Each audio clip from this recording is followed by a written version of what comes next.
नमस्कार. आज आपल्याला खारी शंकरपाळी बनवायची. तर त्यासाठी मी इथं या वाटीने 2 वाटी मैदा घेतलाय, 1 वाटी रवा घेतलाय आणि अर्धी वाटी तूप घेतलेले. हे तूप आपल्याला एकदम कडक गरम करून घ्यायचंय. यामध्ये आपल्याला तुपाचं मोहन घालायचंय. तर अगोदर आपण तूप चांगलं कडक करून घेऊ. तर इथे कढईमध्ये मी तूप गरम करायला ठेवले. एकदम कडकडीत असं आपल्याला तुपाचं मोहन घालायचंय. तर तूप गरम होते तोपर्यंत आपण मैदा आणि रवा एका ताटामध्ये ओतून घ्यायचा. तर मी इथे हे मोठं भांडं घेतलेले, त्यामध्ये आपल्याला हा मैदा ओतून घ्यायचा. मैदा मी चाळून घेतलेला आहे. त्यामध्येच आपल्याला हा रवा टाकून घ्यायचा. यामध्ये आपल्याला अर्धा चमचा ओवा टाकायचा आहे.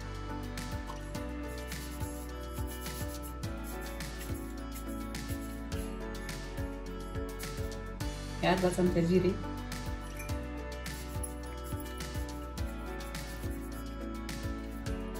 आणि चवीनुसार मीठ टाकायचं आणि थोडीशी मिरची पावडर टाकायची.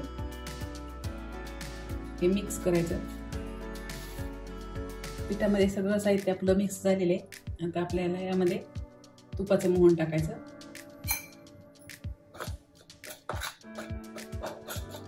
आता हे तूप आपल्याला छान कडकडीत तापलेले.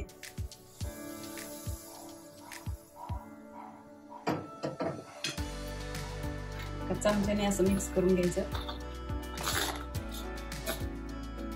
हात लावून पाहिजे. आता आपल्याला हात ओळख नसेल तर आता हे हाताने आपल्याला सगळं मिक्स करून घ्यायचं. तूप सगळं पिठाला छान चोळून घ्यायचं. एक 5 ते 10 मिनिटं छान असं हे सगळं आपल्याला तूप पिठाला चोळून घ्यायचं. छान पिठाचा आपला असा गोळा तयार होतोय. मस्त असं पीठ तूप आपलं सगळं पिठाला लागलेले. आता थोडं पाणी टाकून आपल्याला हे पीठ घट्ट असं मळून घ्यायचंय. पाणी अगदी थोडं टाकायचं, कारण आपण तुपाचं मोहन टाकलेले त्याच्यामुळे पाणी कमी लागतं. एकदम घट्ट असं आपलं हे पीठ मळून झालेले. 2-3 मिनिट ठेवायचं आणि आपल्याला याच्या शंकरपाळ्या लाटून घ्यायच्या. आता इथे आपल्याला शंकरपाळीला लावण्यासाठी थोडासा साठा तयार करून घ्यायचा आहे. त्यासाठी मी इथं 2 चमचे कॉर्नफ्लॉवर घेतलेले.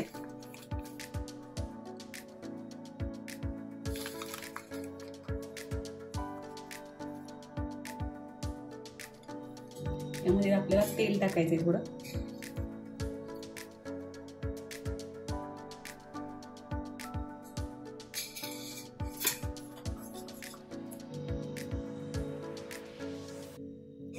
अशी पातळ अशी याची पेस्ट बनवून घ्यायची आपल्याला. इथे मळलेल्या पिठाच्या आपल्याला 2 चपात्या लाटून घ्यायच्या अगोदर. एकदम पातळ अशा लाटून घ्यायच्या.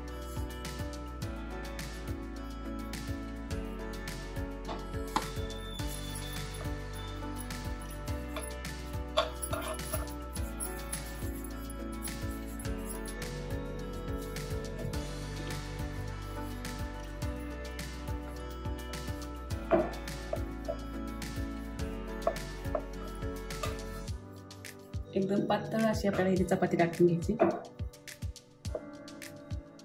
आता मी इथे अशी पातळ चपाती लाटून घेतली.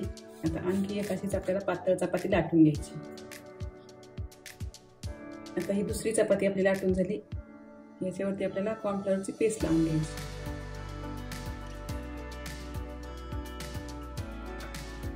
एकदम पातळ असं लावून घ्यायचं.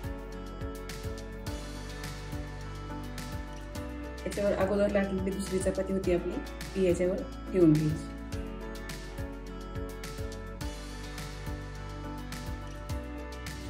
आणि ही आता आपल्याला फोल्ड करायची.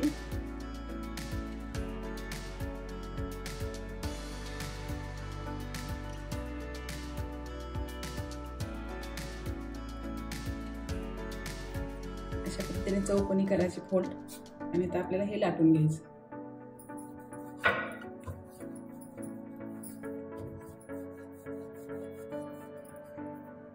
आता ही आपली चपाती लाटून झाली. आता याचे आपल्याला शंकरपाळ्या कापून घ्यायच्या. हे थोडंसं जाडसर लाटून घ्यायचं, जास्त पातळ नाही लाटायचं.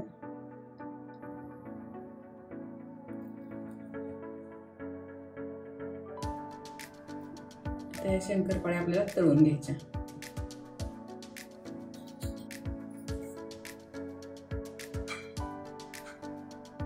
त्या आपल्याला मस्त अशा तांबूस रंगावरती तळून घ्यायच्या. शंकरपाळ्या कापे तोपर्यंत मी कढईमध्ये तेल तापायला ठेवलेले. इथे कढईमध्ये तेल तापलेले मी 2-3 तळून पाहिलेत. मस्त असं तेल तापलेले कडकडीत. आता हे शंकरपाळ्या सोडून घ्यायचे. शंकरपाळ्या सोडेपर्यंत गॅस थोडासा मीडियम करायचा, तेलाची हाय हाताला लागत नाही. नंतर मीडियम करायचा. थोड्या भाजत आल्या की लगेच आपल्याला गॅस कमी करायचा. छान मस्त अशा तांबूस रंगावरती आपल्याला ह्या तळून घ्यायच्या.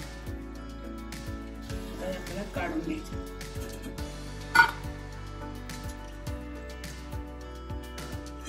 मस्त तयार झाली आपली खुसखुशीत शंकरपाळी. लगेचच तिचा भुगा होतोय. अशा पद्धतीने रव्या मैद्याची शंकरपाळी नक्की करून पहा. आवडल्यास लाईक करा, शेअर करा आणि चॅनलला सबस्क्राईब करा.